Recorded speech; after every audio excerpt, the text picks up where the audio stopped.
Hello friends, welcome to Pew Kitchen. Friends, आज मैं आपके साथ बनाने वाली हूँ पोटैटो बाइट्स।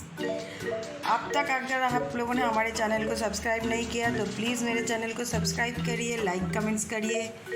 तो चलिए देखते हैं कैसे बनाते हैं पोटैटो बाइट्स। पोटैटो बाइट्स बनाने के लिए सबसे पहले मैंने यहाँ पर गैस को ऑन करके उसके ऊपर मैंने कढ़ाई रखा। कढ़ाई गर्म होने के बाद उसमें मैं अभी डालूँगी 2 टीस्पून ऑयल, 2 टीस्पून तेल को अभी गर्म होने के लिए रखी हूँ। तेल गर्म होने के बाद इसमें देखिए इधर मैंने 7 से 8 लहसुन की छोटे छोटे पीसेस करके लिया है, बारीक कटी हुई लहसुन, 7 से 8 लहसुन इधर डाल दी।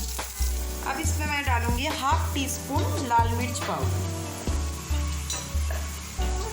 आप लोगों को अगर तीखा पसंद है तो इसमें और थोड़ा सा भी तीखा डाल सकते हैं।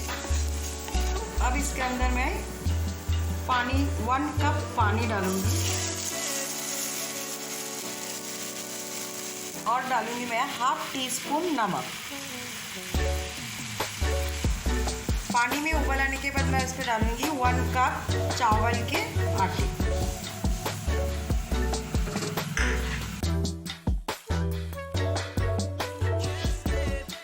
अब इसको हम ठंडा होने के लिए रखेंगे।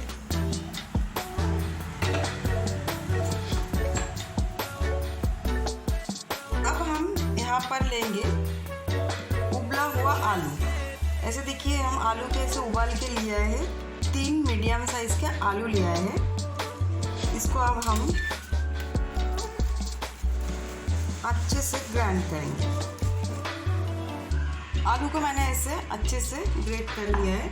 इसके अंदर मैं अब डालूंगी ½ टीस्पून नमक स्वाद अनुसार। अब इसके अंदर ये जो मैंने चावल के आटे को मैंने ऐसे गरम करके रखा था उसको डाल रही हूँ।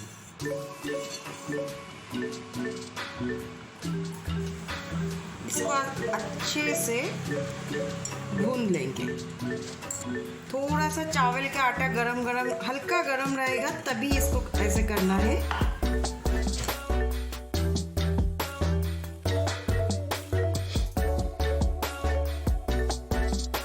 अब इसके अंदर मैं 1 टीस्पून ऐसे तेल डाल रही हूँ। हाथ में चिपक रहे तो अच्छे से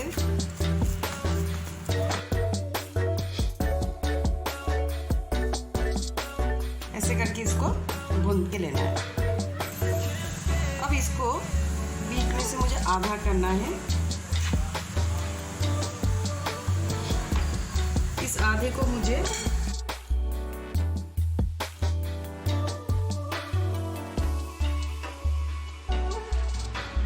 इसको भी मैं आधा कर रही हूँ।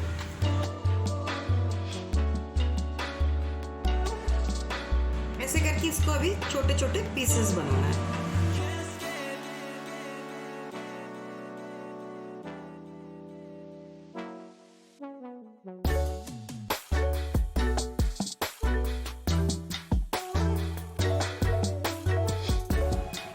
ऐसे करके मैंने सारे पीसेस को बना रही हूँ।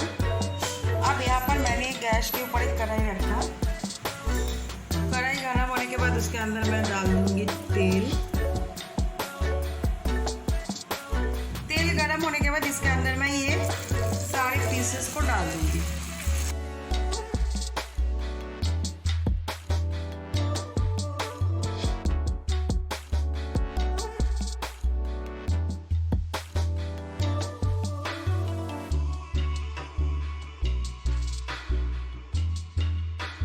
रेडी मेरे crispy crunchy garlic potato bytes. अब मैं इसको प्लेट में निकाल दूँगी। देखिए कितने अच्छे कलर आया है। रेडी मेरे क्रिस्पी क्रंची पोटैटो बाइट। अब मैं इसको एक तोड़ के दिखाती हूँ आपको, देख सकते हैं आप लोग। देखिए अंदर से कितना सॉफ्ट है। तो आप ये अब ज़रूर बनाइए, घर पे ट्राई कीजिए, बहुत अच्छा लगेगा आपको। अब तक मेरे वीडियो देखने के लिए, हमारे साथ जुड़े रहने के लिए थैंक यू।